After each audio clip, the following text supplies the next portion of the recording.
2019 ഇറങ്ങിയ ഒരു മികച്ച സയന്റിഫിക് ഷോർട്ട് ഫിലിമാണിത്. ടൈം പാരഡോക്സിനെ കുറിച്ച് പറഞ്ഞു പോകുന്ന ഈ ഒരു ഷോർട്ട് ഫിലിം പ്രേക്ഷകരെ വളരെയധികം ത്രില്ലടിപ്പിച്ച് നിർത്താൻ സാധിച്ചിട്ടുണ്ട്. അതായത് ഇപ്പോൾ എന്താണ് ഉണ്ടായത് അല്ലെങ്കിൽ എന്താണ് സംഭവിക്കുന്നതെന്ന് നമുക്ക് തന്നെ ഡൗട്ട് വരുന്ന ഒരു ടൈപ്പ് ഷോർട്ട് ഫിലിമാണിത്. അതുകൊണ്ട് എന്നെ കൊണ്ട് പറ്റുന്ന മാക്സിമം ഞാൻ ക്ലിയർ ആക്കാം. അപ്പോൾ സമയം കളയാതെ നമുക്ക് കഥയിലേക്ക് പോവാം. കഥയുടെ തുടക്കത്തിൽ തന്നെ റെസ്റ്റ് റൂമിലുള്ള നമ്മുടെ പീറ്റിനെ കാണിക്കുന്നു. അവിടെ വെച്ച് തൻ്റെ ഓഫീസിൽ നിന്ന് അവനൊരു കോള് വരുന്നു. സമയം 3:30 ആയിട്ടും എന്തുകൊണ്ടാണ് അവൻ വരാത്തതെന്ന് ചോദിക്കുന്നു. കാരണം ഇവനൊരു മീറ്റിംഗ് അറ്റൻഡ് ചെയ്യാനുണ്ട്. എന്നാൽ പീറ്റിന്റെ വാച്ചിൽ സമയം 3:10 ആയിട്ടുണ്ടായിരുന്നുള്ളൂ. തുടർന്നുള്ള സംഭാഷണത്തിൽ പീറ്റ് പെട്ടെന്ന് ദേഷ്യപ്പെടുകയും അങ്ങനെ അവനൊരു വലിയ സെൽഫിഷ് ആണെന്നും കൂടിയും നമുക്ക് മനസ്സിലാവുന്നു. അതായത് സ്വന്തം കാര്യത്തിന് വേണ്ടി അവൻ ഏതറ്റം പോകാനും മടിക്കില്ല. അതിനുശേഷം ആ റെസ്റ്റ് റൂമിൽ ഉണ്ടായിരുന്ന ക്ലീനറോടും അവൻ വളരെ മോശമായിട്ട് പെരുമാറുന്നു. ഇതെല്ലാം കണ്ട ആ ക്ലീനർ അവനൊരു മോശം വ്യക്തിയാണെന്ന് പറയുന്നു. എന്നാൽ അത് പീറ്റ് വളരെ കോമഡി ആയിട്ടാണ് എടുത്തത്. തുടർന്ന് ഒരു ദിവസം നിനക്ക് നിന്നെ മനസ്സിലാവും, അന്ന് നീ എന്തോരം ചീത്ത മനുഷ്യനാണെന്ന് നീ തിരിച്ചറിയും എന്നും ആ ഒരു ക്ലീനർ അവനോട് പറയുന്നു. പെട്ടെന്ന് അവന് വീണ്ടും ടോയ്ലറ്റിൽ പോകാൻ തോന്നുന്നു. അങ്ങനെ പീറ്റ് അവിടെയുള്ള ഒരു സ്റ്റോളിൽ കയറുകയും ആ സമയം ആ ക്ലീനർ കൈ തുടയ്ക്കാൻ വേണ്ടി അവിടെ ഒരു ടോയ്ലറ്റ് പേപ്പർ വെച്ചിട്ട് പോവുകയും ചെയ്തു. അതിനുശേഷം റെസ്റ്റ് റൂമിലത്തെ സ്റ്റോളിൽ ഇരിക്കുന്ന നമ്മുടെ പീറ്റ് നോക്കുമ്പോൾ ഒരാൾ തൻ്റെ ഡോറിൻ്റെ അടുത്തേക്ക് നടന്നു വരുന്നു. അയാളത് തുറക്കാൻ ശ്രമിക്കുമ്പോൾ ഉള്ളിൽ ആളുണ്ടെന്ന് നമ്മുടെ പീറ്റ് പറയുന്നു. അപ്പോഴാണ് അവിടുത്തെ ടോയ്ലറ്റ് പേപ്പറിൽ ഡോണ്ട് പാനിക് അഥവാ പേടിക്കേണ്ടെന്ന് എഴുതിയിരിക്കുന്നത് അവൻ കണ്ടത്. അതിനുശേഷം പുറത്തുണ്ടായിരുന്ന ആള് പതിയെ ഇവനെ ഒളിഞ്ഞു നോക്കാൻ ശ്രമിച്ചു. ഇത് കണ്ട പീറ്റ് ഒച്ച വെച്ച് അയാളെ ഓടിച്ചു വിട്ടു. എന്നാൽ അത് കഴിഞ്ഞ് ആ റെസ്റ്റ് റൂമിൽ രണ്ടുപേർ അടിപിടിക്കുന്ന സൗണ്ട് അവൻ കേട്ടു.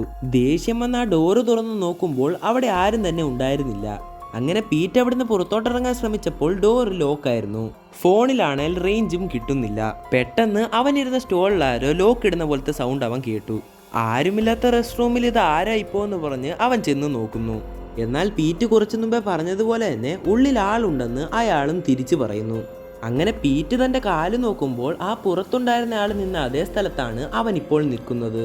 അപ്പോൾ അതിൻ്റെ ഉള്ളിൽ ആരാന്ന് നോക്കുമ്പോൾ അതും പീറ്റ് തന്നെയായിരുന്നു. ഒന്നും മനസ്സിലാവാണ്ട് അവൻ പുറകിലേക്ക് നടന്ന് നീങ്ങിയപ്പോൾ മറ്റൊരു സ്റ്റോളിൽ നിന്നും വേറൊരു പീറ്റ് വന്ന് നമ്മുടെ പീറ്റിനെ തല്ലുന്നു. അപ്പോൾ ഈ ഒരു പോയിന്റ് തൊട്ട് തുടക്കത്തിൽ നമ്മൾ കാണാൻ തുടങ്ങിയ പീറ്റിനെ പീറ്റ് 1 എന്ന് വിളിക്കാം. അങ്ങനെ ഒരു ചെറിയ അടിക്ക് ശേഷം പീറ്റ് 1നെ ആ ഒരു സ്റ്റോളിലിട്ട് അടയ്ക്കുന്നു. എണീറ്റ് നോക്കുന്ന പീറ്റ് 1 തൻ്റെ മുന്നിലുള്ള പീറ്റിനെ അടിക്കുന്നു. അതായത് ഇപ്പോൾ നടന്ന അടി ഇവിടെ ഒന്നുകൂടെ നടക്കുവാണ്. എന്നാൽ ഇത്തവണ പീറ്റ് 1 ആണ് അടിക്കുന്നത്. ശേഷം മറ്റേ പീറ്റിനെ ആ ഒരു സ്റ്റോളിലിട്ട് അടയ്ക്കുന്നു.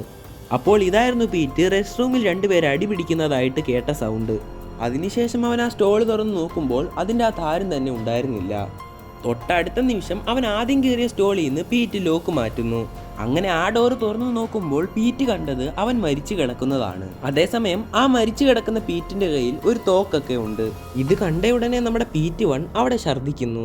അപ്പോഴാണ് അവൻ ആ ടോയ്ലറ്റ് പേപ്പർ വീണ്ടും ശ്രദ്ധിക്കുന്നത്. അതായത് ആ ഡോണ്ട് പാനിക് എന്ന് എഴുതി വെച്ചിരിക്കുന്ന ടോയ്ലറ്റ് പേപ്പർ.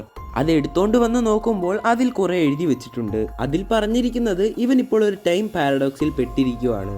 ഓരോ തവണയും അവൻ സ്റ്റോളിൽ കയറുമ്പോൾ സമയം മുന്നോട്ടോ പിറകോട്ടോ സഞ്ചരിക്കാം. പക്ഷെ അതും ഒരു ഫിക്സഡ് നമ്പർ അല്ല. അതായത് ഒരു പക്ഷേ സെക്കൻഡ്സ് ആവാം അല്ലെങ്കിൽ മിനിറ്റ്സ് ആവാം. ചുരുക്കം പറഞ്ഞ കംപ്ലീറ്റ്ലി റാൻഡം ആയിട്ടാണ് ഇവൻ ടൈം ട്രാവൽ ചെയ്യുന്നത്.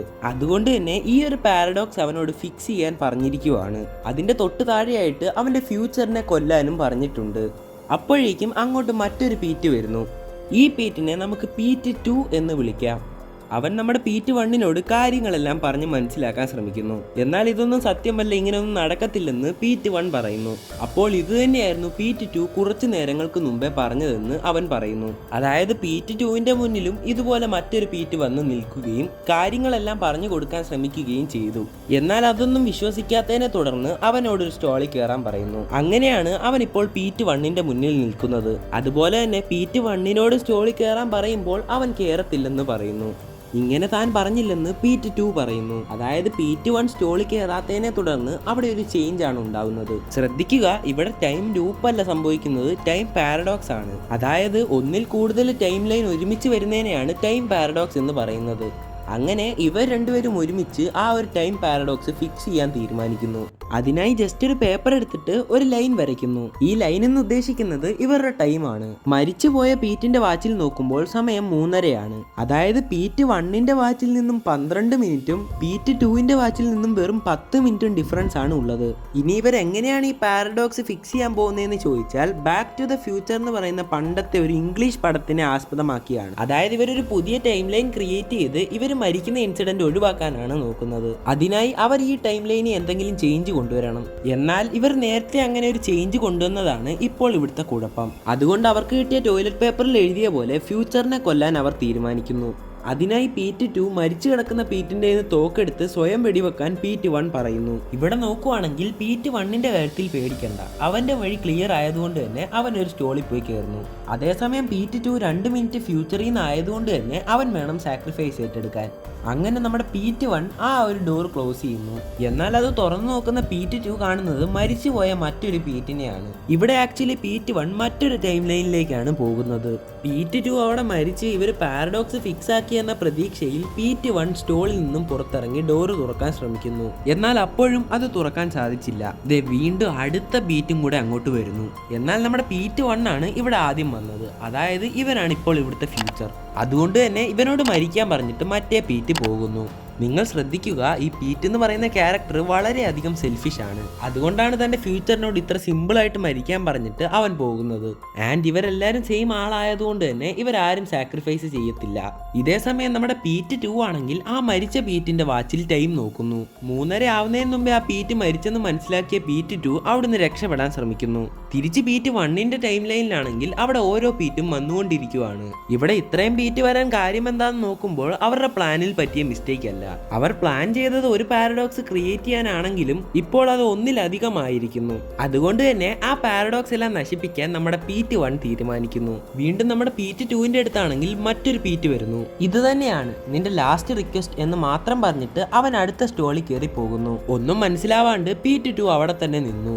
അങ്ങനെ നമ്മുടെ പീറ്റ് 1നെ കാണിക്കുന്നു. അവനാണെങ്കിൽ ബാക്കിയുള്ള എല്ലാ പീറ്റിനെയും കൊല്ലാൻ തീരുമാനിക്കുന്നു. അതിനായി ആ മരിച്ചു കിടക്കുന്ന പീറ്റിന്റെ കയ്യിൽ നിന്ന് തോക്കെല്ലാം എടുത്തു. അങ്ങനെ അവരെയെല്ലാം കൊന്നിട്ട് സ്റ്റോളിൽ കൊണ്ടിടുന്നു. ഇതെല്ലാം അവസാനം ചെന്ന് എത്തുന്നത് നമ്മുടെ പീറ്റ് 2ന്റെ മുന്നിലാണ്. അവൻ ഇതെല്ലാം കണ്ട് പേടിച്ച് എന്താണ് സംഭവിക്കുന്നതെന്ന് പോലും മനസ്സിലാവുന്നില്ല.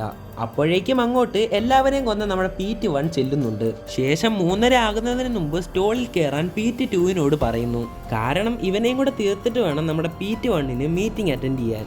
എന്നാൽ നീ ഇങ്ങനെയൊന്നും ചെയ്യാൻ പാടില്ലെന്ന് പറഞ്ഞ് മനസ്സ് മാറ്റാൻ പീറ്റ് 2 ശ്രമിക്കുന്നു. ഇത് കേട്ട് പീറ്റ് 1 നീ ആരോട് ഇതെല്ലാം പറയുന്നതെന്ന് ചോദിക്കുന്നു. നിന്റെ എല്ലാ അടവും അറിയാവുന്ന എന്നോടാണോ എന്ന് പറഞ്ഞ് ദേഷ്യപ്പെടുന്നു. ഇത്രയും ക്രൂരനും സെൽഫിഷുമായ തന്നെ കണ്ട പീറ്റ് 2 താൻ ഒരു വളരെ മോശം വ്യക്തിയാണെന്ന് പറയുന്നു.